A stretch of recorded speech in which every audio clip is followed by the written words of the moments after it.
Es maravilloso, apreciados hermanos y amigos, estar una vez más con ustedes para compartir el estudio del más importante, el más precioso libro que alguna vez el ser humano haya conocido. Me refiero a las Sagradas Escrituras. El estudio de esta ocasión es un estudio espectacular. En parte dependerá mucho de lo que para ti signifique el que Jesús haga nuevas todas las cosas.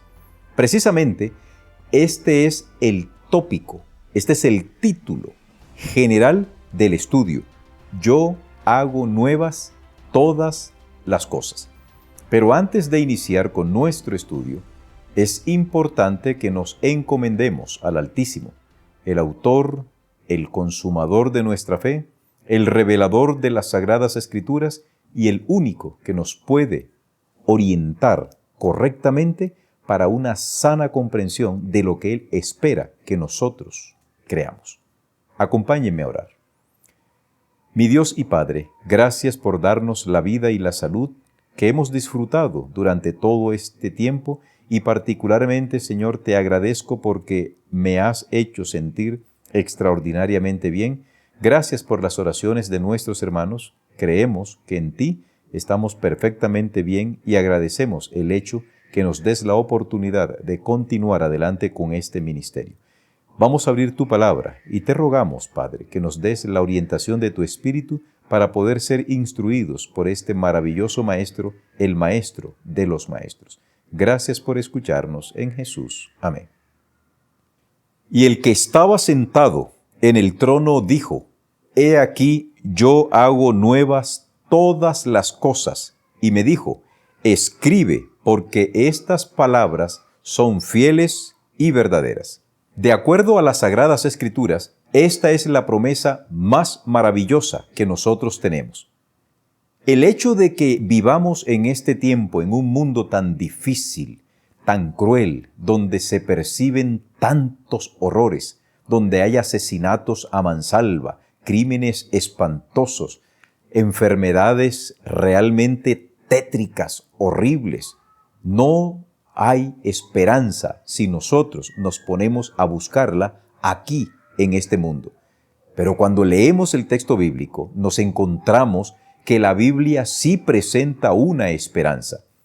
Desafortunadamente, los así denominados filósofos, los eruditos, los teóricos, han enseñado a la gente de que esto de la esperanza de un mundo mejor, de cielos nuevos y de tierra nueva, son los mecanismos que han utilizado los religiosos para mantener sujetas a las masas, para tenerlas bajo control. Esto me hace recordar lo que hace varios años dijera un pensador al decir que la religión es el opio del pueblo. Con ello nos quieren decir que los que somos religiosos, que los que tenemos una esperanza, somos unos tontos. Bueno, yo prefiero ser un tonto con esperanza que un muy sabio sin esperanza. Yo tengo la esperanza de que lo que Dios escribió se ha de cumplir, porque aquellas profecías que Dios nos dio se han cumplido. Y si esas profecías se han cumplido, esta también se va a cumplir. Como es habitual, hemos dividido el estudio complementario de la lección de escuela sabática para maestros en 5 tópicos. El primer tópico lleva por título Un cielo nuevo y una tierra nueva. La Biblia, de una manera enfática, clara, diáfana, completamente, absolutamente segura, nos dice que en los postreros tiempos Dios va a realizar una nueva creación. Traerá a la existencia un cielo nuevo. Este cielo nuevo al que se refiere la Biblia no es el universo entero. Así como en el libro del Génesis, en el capítulo 1 y el versículo 1 se nos dice: en el principio creó Dios los cielos y la tierra. Esa creación de los cielos no se está refiriendo a todo el universo, se refiere al cielo que nosotros contemplamos desde nuestro planeta. Ese cielo que originalmente fue creado perfecto, con la entrada del pecado se mancilló también. El pecado es un agente altamente contaminante y hemos visto cómo la atmósfera de nuestro planeta ha venido siendo sometida a una serie de deterioro que es alarmante. Ese cielo que hoy dicen los que estudian las capas atmosféricas, que la capa de ozono se va poco a poco deteriorando, ese cielo Dios lo volverá a hacer. Y esta tierra Dios la volverá a recrear. No hará un nuevo planeta. Sobre el planeta que ya existe, sobre la estructura pétrea, sobre la cual la vida sobre el planeta Tierra se asienta, este planeta Dios no lo destruirá. Dios lo transformará. Dios lo purificará con el agente del fuego celestial. Sin embargo, en tiempos pasados, los filósofos griegos creían que la materia no podía formar parte del mundo espiritual. Para ellos, lo físico era algo malo. Este pensamiento ha hecho tránsito de la filosofía griega a la religión cristiana a través de la enseñanza de que el espíritu tiene que liberarse del cuerpo e irse a vivir a las mansiones celestiales. Todas las iglesias cristianas, muy poquitas, le han enseñado a sus fieles que en última instancia el cuerpo humano no es necesario para el disfrute, no es necesario, que lo único importante para disfrutar es el espíritu. Pero yo te pregunto a ti, apreciado amigo, aquí en la tierra, ¿tú no disfrutas integralmente? Cuando tú te alegras, tu cuerpo, todo tu ser se alegra. No se alegra tu espíritu. Tú te ríes, no se ríe tu espíritu. Tú sientes placer cuando consumes un alimento, no lo experimenta tu espíritu. Por eso es inconcebible que nosotros aceptemos que en el cielo lo que habrá son puros espíritus desincorporados. Esa enseñanza no es bíblica. Por el contrario, la Biblia habla en términos concretos. Habrá vida humana con cuerpo humano disfrutando de lo que Dios deseaba que sus hijos disfrutaran en ese cuerpo que Él nos entregó. Esta declaración que les comparto dice de la siguiente manera: el temor de hacer aparecer la futura herencia de los santos demasiado material ha inducido a muchos a espiritualizar precisamente aquellas verdades que nos hacen considerar la tierra como nuestra morada. Cristo aseguró a sus discípulos que iba a preparar mansiones para ellos en la casa de su Padre. Los que aceptan las enseñanzas de la palabra de Dios no ignorarán por completo lo que se refiere a la patria celestial. Entonces, ¿es el cielo un lugar real? El cielo es un lugar real. Entonces, viene la siguiente pregunta: ¿y qué nuevo tendrá la tierra? La tierra será completamente purificada por Dios cuando se dé aquí en la tierra la escena final de lo que se puede denominar el infierno.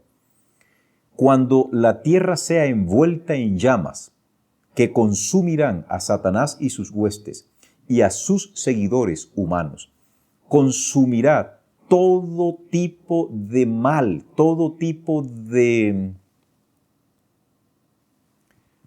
enfermedad, virus, cualquier imperfección, el fuego la purificará.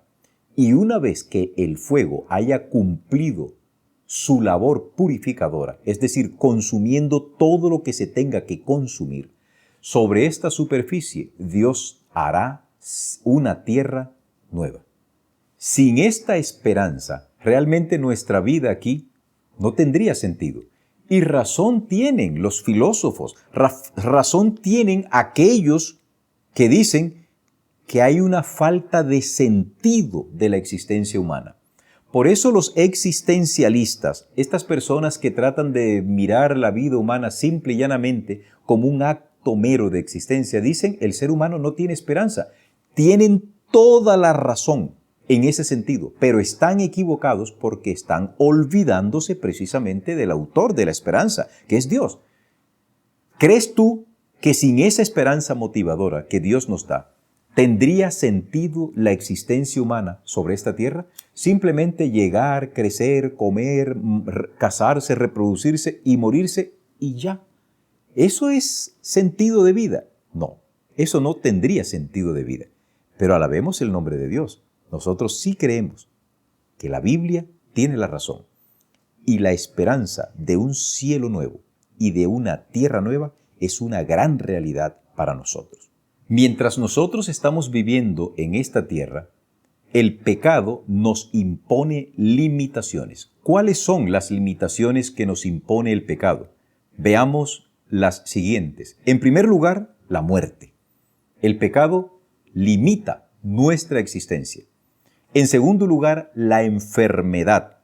En tercer lugar, el dolor físico y emocional con sus correspondientes lágrimas y sufrimientos. Solo por mencionar estos tres elementos que forman limitaciones al ser humano aquí en esta tierra.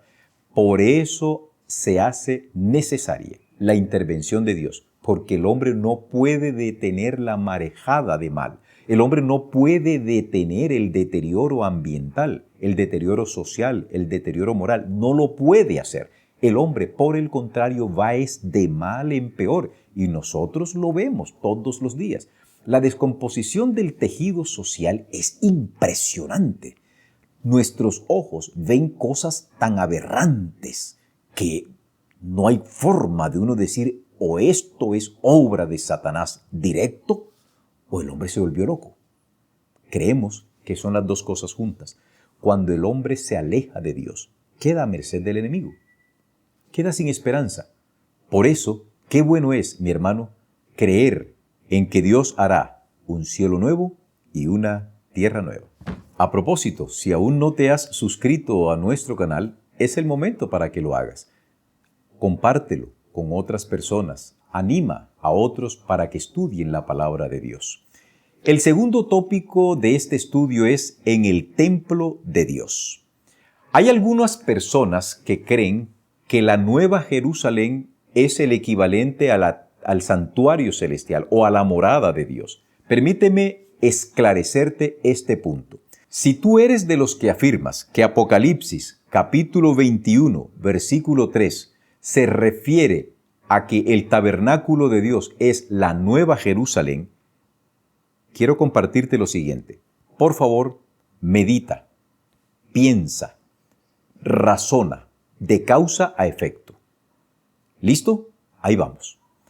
Antes que Dios creara todo lo que existe, antes que Dios creara a los ángeles, a los seres de otros mundos, Dios existía. Eso lo dice la Biblia. Si Dios existía, Él tenía una morada. Una morada. A esa morada yo me refiero con el título del palacio del Rey de Reyes y Señor de Señores. Cuando Dios decide crear a sus criaturas racionales, crea un gran espacio en primer lugar.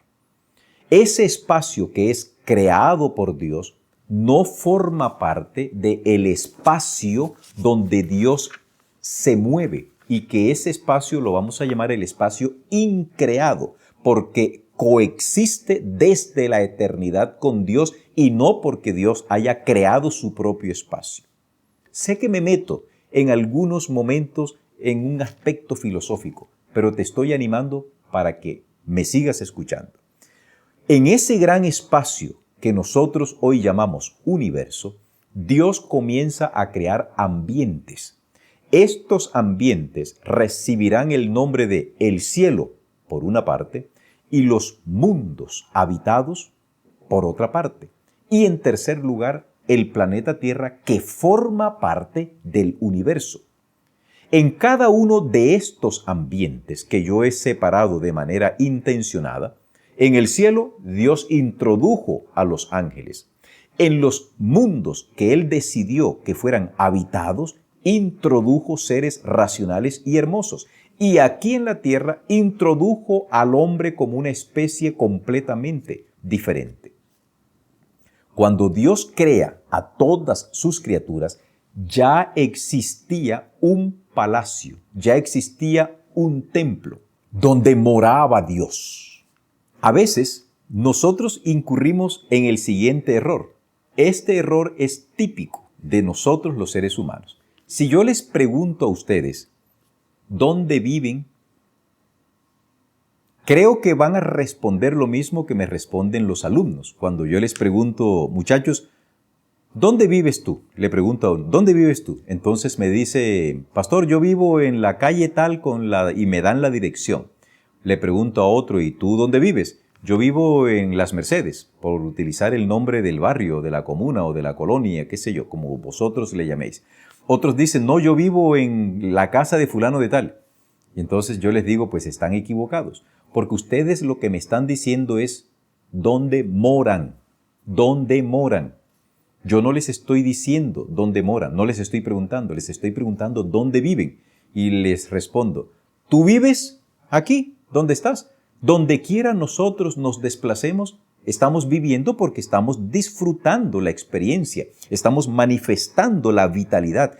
Pero una cosa muy distinta es donde yo vivo y otra cosa es donde yo moro. En el caso de Dios, Dios mora en su templo. Ese templo es distinto a la Nueva Jerusalén, porque la Nueva Jerusalén será habitada por los hombres redimidos, hombres y mujeres, los seres humanos redimidos. Bueno, ¿cómo logramos entonces armonizar Apocalipsis capítulo 7 con versículo 9 con Apocalipsis capítulo 21, versículo 3 y 22? El apóstol Juan nos dice en el versículo 22 que él no vio templo allá. Cuando ve la Nueva Jerusalén, él no ve templo. ¿Cómo se explica esto entonces? No es difícil de entender. Cuando Juan está contemplando la Nueva Jerusalén, él la está contemplando acá en la tierra, no allá en el cielo.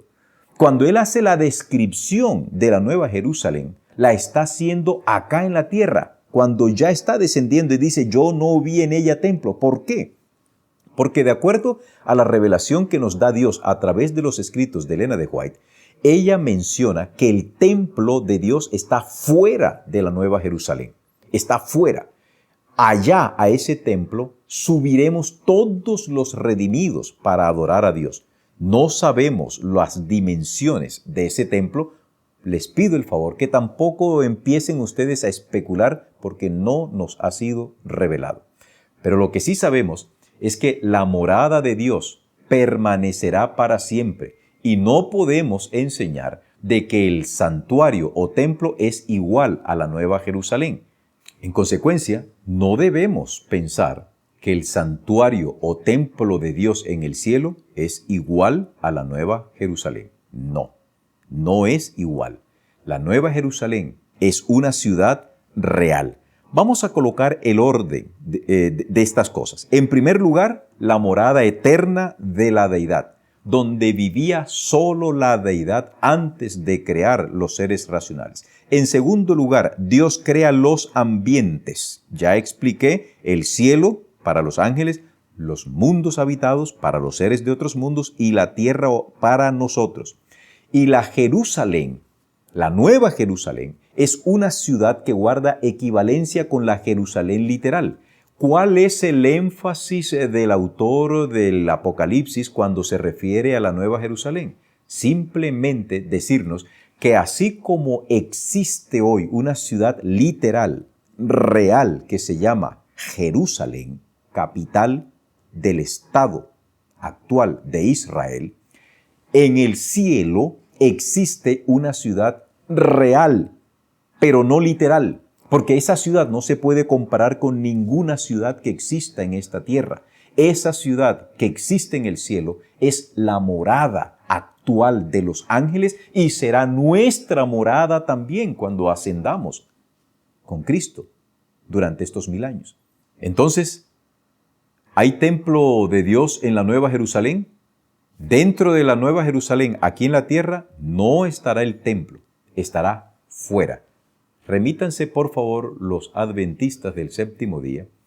Busquen en primeros escritos la primera visión que Dios le otorga a Elena de White y salgan ustedes mismos de duda, leyendo e investigando y dándose cuenta que ella dice que los 144,000 iban a entrar al templo que estaba sostenido por 7 columnas de oro como transparente.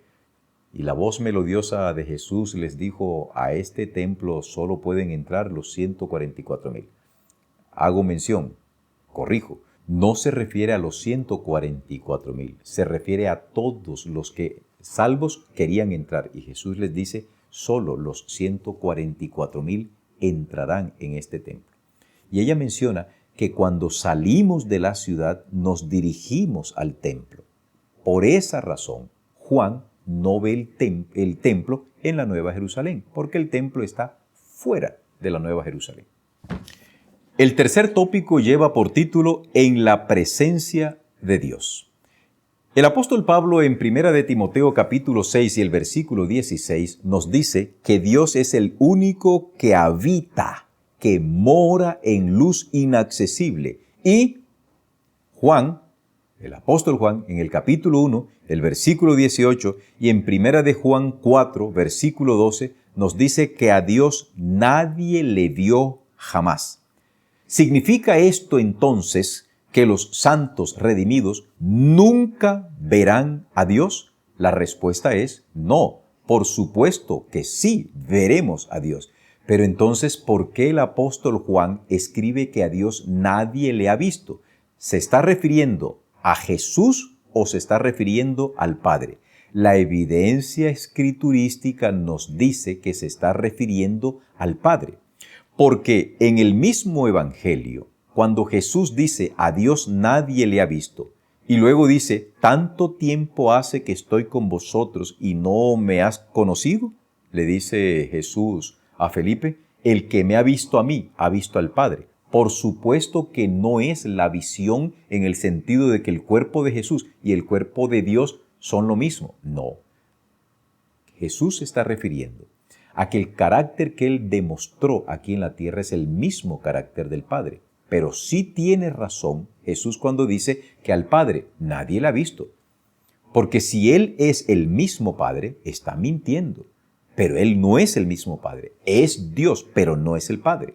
Por eso Él dice, al Padre nadie le ha visto. Y en eso tiene toda la razón. ¿Y los redimidos veremos a Dios? Pues claro que lo vamos a ver. El mismo Jesucristo nos lo dijo. Yo le creo a Jesús cuando allá en Mateo capítulo 5, versículo 8, en una de sus célebres bienaventuranzas, Él dice, bienaventurados los de limpio corazón, porque ellos verán a Dios. Ese es el privilegio que nosotros tenemos. Hay otros versículos, por supuesto, que también nos indican de que a Dios lo vamos a ver. A Dios, el Padre, lo vamos a ver. Esta declaración que encontramos en el Conflicto de los Siglos, en la página 656, nos dice de la siguiente manera. El pueblo de Dios tiene el privilegio de tener comunión directa con el Padre y con el Hijo.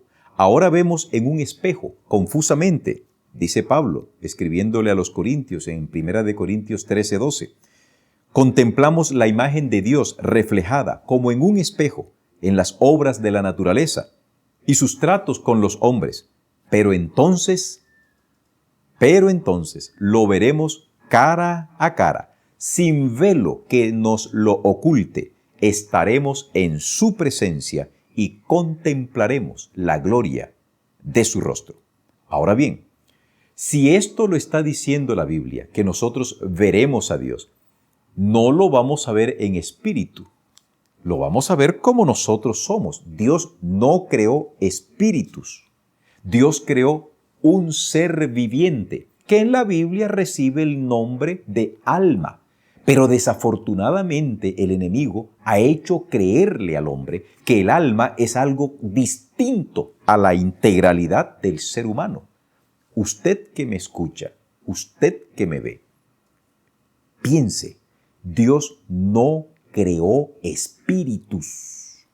Los ángeles, aunque son espirituales, tienen cuerpo. ¿De qué están hechos los cuerpos de los ángeles? Yo no lo sé, pero tienen cuerpo. Nosotros fuimos creados. El ser nuestro está constituido de polvo, que el Dios lo convirtió en carne, y espíritu, que procede de Dios como la chispa de vida. Y cuando estos dos elementos se fusionaron, esto llegó a ser un alma o un ser viviente. Eso sí lo creó Dios. Y en ese sentido, cuando nosotros seamos ascendidos, vamos a disfrutar en plenitud, así como Adán, que fue la primera criatura creada con esta doble combinación de espíritu más cuerpo. Adán se regocijaba. No era el espíritu de Adán el que se regocijaba solamente. No, era el ser integral. Cuando nosotros sufrimos en esta tierra, no sufre mi espíritu. Cuando yo me golpeo un dedo, no me golpeé espiritualmente el dedo. Cuando me corto, cuando hay un accidente, cuando sufro una enfermedad, cuando traicionan mi corazón, cuando tengo dolor emocional, sufro completamente. Yo no sufro solamente espiritualmente. Entonces, si yo sufro en físico, ¿por qué cuando he de gozar voy a gozar solo en espiritual? No, señor. Aquí en la tierra gozamos integralmente y sufrimos integralmente. Pero en la vida eterna no habrá sufrimiento, solo habrá goce. Y ese goce será integral. Mi cuerpo completamente transformado y glorificado entrará a disfrutar de la presencia de Dios. El cuarto tópico lleva por título No más muerte ni lágrimas. Hay una organización religiosa que usted puede investigar que enseña que en la tierra nueva habrá muerte de los animales. No del hombre, pero sí de los animales.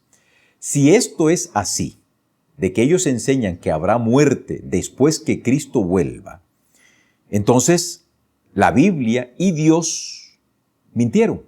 Porque la muerte de los animales, como dice el libro de Eclesiastés, por allá en el capítulo 4, y la de los hombres es un mismo fenómeno, es un mismo proceso.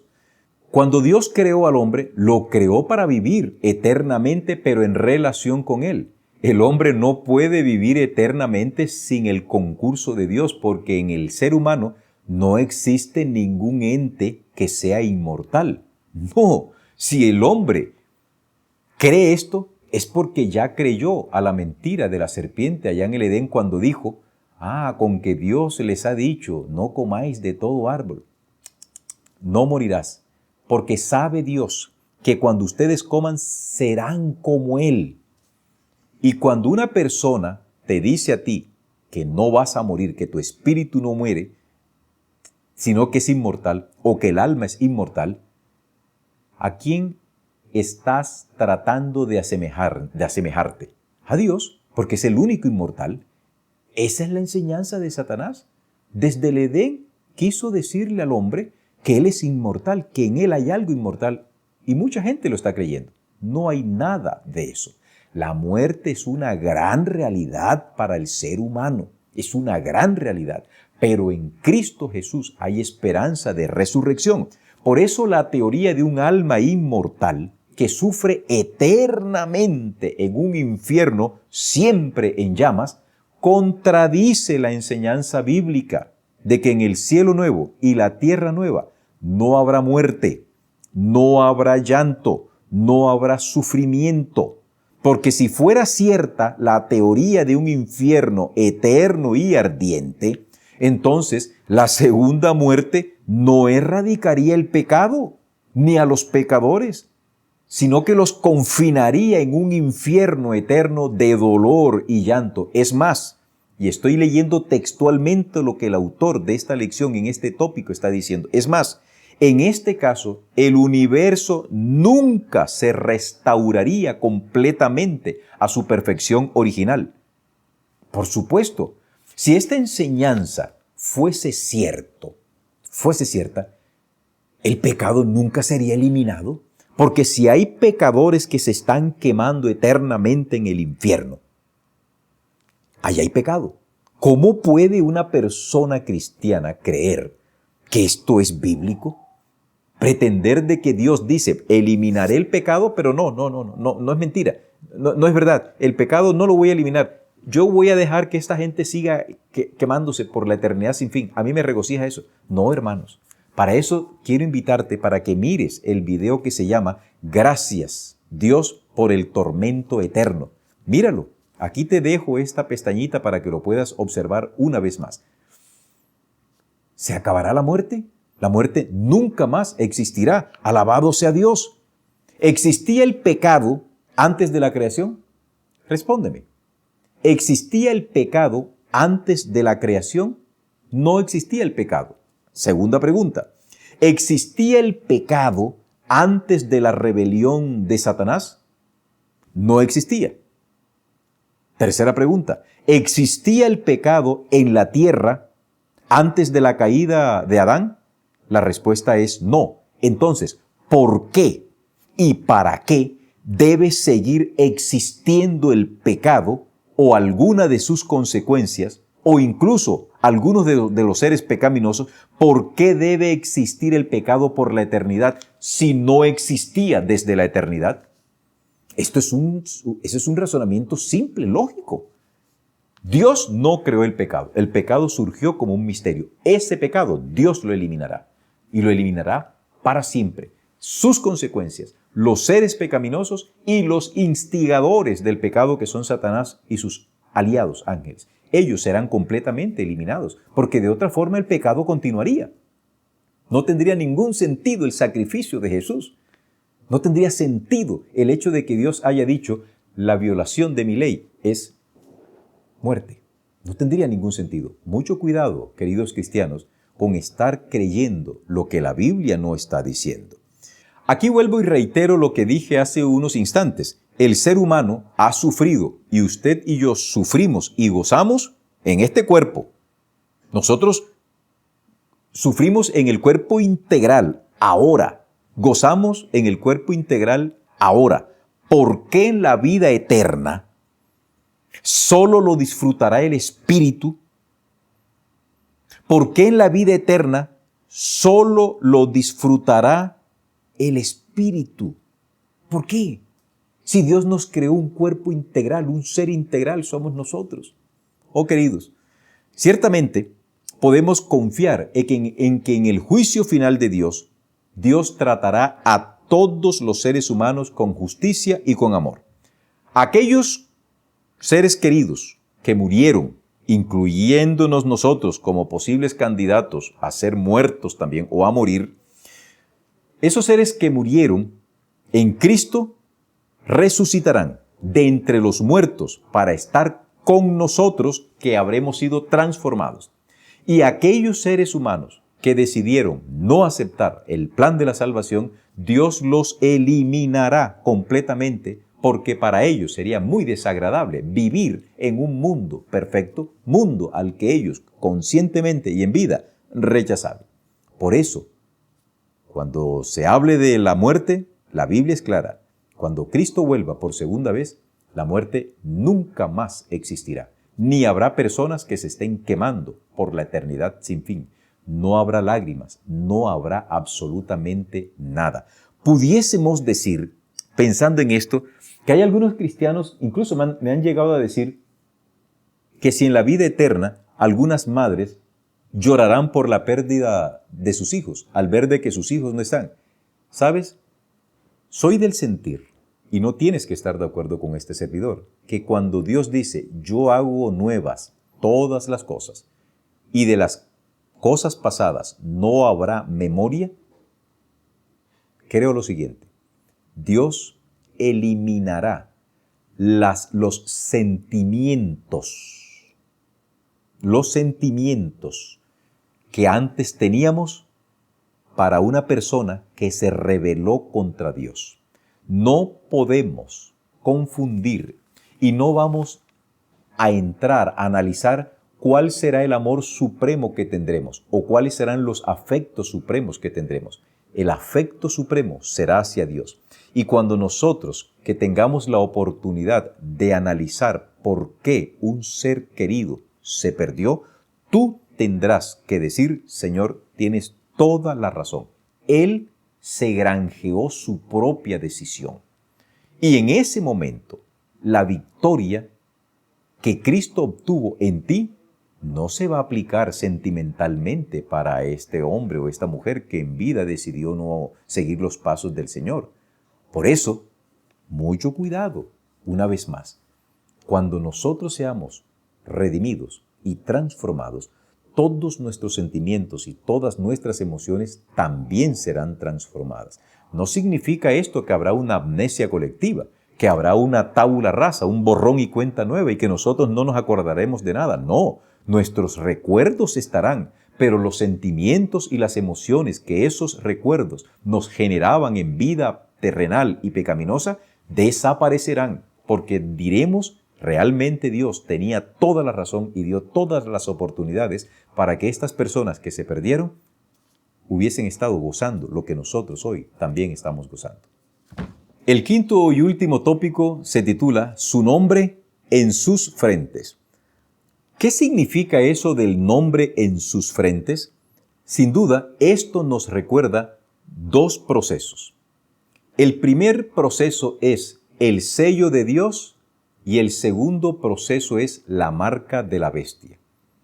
¿Dónde se aplica el sello de Dios? Dice la Biblia que en la frente de los redimidos. ¿Y dónde se aplica la marca de la bestia? La marca de la bestia tiene dos lugares donde se ha de aplicar. Uno, en la frente, otro, en la mano. Expliquemos brevemente. Es evidente que cuando la marca de la bestia se pone en la mano derecha en la Biblia significa utilidad, significa fuerza, significa trabajo, significa conveniencia. En este caso, cuando una persona decida aceptar la marca de la bestia en su mano derecha es porque le conviene. Pero se la ponen en la mano derecha, pero no en la frente. ¿La marca de la bestia se pone en la frente o en la mano? ¿Frente o mano? Mano, conveniencia. Frente, convicción. Hay muchas personas que están convencidas hoy de la santidad del domingo. Otros, algunos adventistas, recibirán la marca de la bestia por conveniencia. No están convencidos que el domingo sea el día de reposo a guardar, pero les conviene guardarlo porque no tienen realmente la confianza en Dios. Mientras que el sello de Dios, que la Biblia lo describe, que hemos sido sellados con las arras del Espíritu, y entonces aquí encontramos de que el sello de Dios verdaderamente es el Espíritu Santo. Es quien nos sella, pero hay algo visible de ese sello y es el acto de obediencia al día de reposo que Dios estipuló. Ese sello solo se pone aquí en la frente y es convicción. Aquí no hay ninguna conveniencia. Ahora, cuando seamos llevados a la patria celestial, Dios colocará en las frentes de sus redimidos el nombre de Jesús, el nombre de Dios, nuestro nombre nuevo y el nombre de la Nueva Jerusalén. 4 nombres tendremos nosotros aquí. Todo esto significa carácter. Nuestro carácter habrá sido perfectamente reproducido. El carácter de Jesús habrá sido perfectamente reproducido en nosotros. Por eso, el nombre de Dios estará en nuestras frentes, porque detrás de este hueso frontal se encuentra el primero de los lóbulos, el lóbulo frontal del cerebro, donde nos permite Dios entrar en contacto con Él y donde nosotros encontramos toda la masa encefálica. Dicho en otras palabras, sellar a su pueblo en su frente es una señal de absoluta convicción. Y entonces, como el pueblo de Dios está convencido de en quién ha creído, ahora Dios le pone su sello en su frente para decir, estos son míos y nadie los arrebatará de mi mano. Eventualmente les debo decir que sobre esta lección hay muchísimo que escribir, hay muchísimo que decir. A ustedes le pueden quedar más preguntas que respuestas. Y eso es importante, porque esto los puede motivar a seguir investigando. Que Dios les bendiga.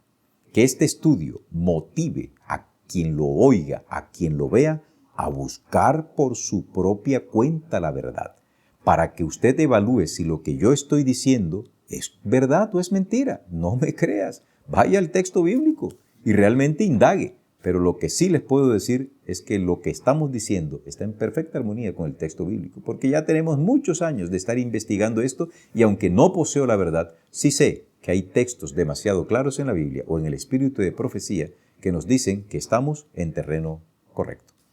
Bendiciones.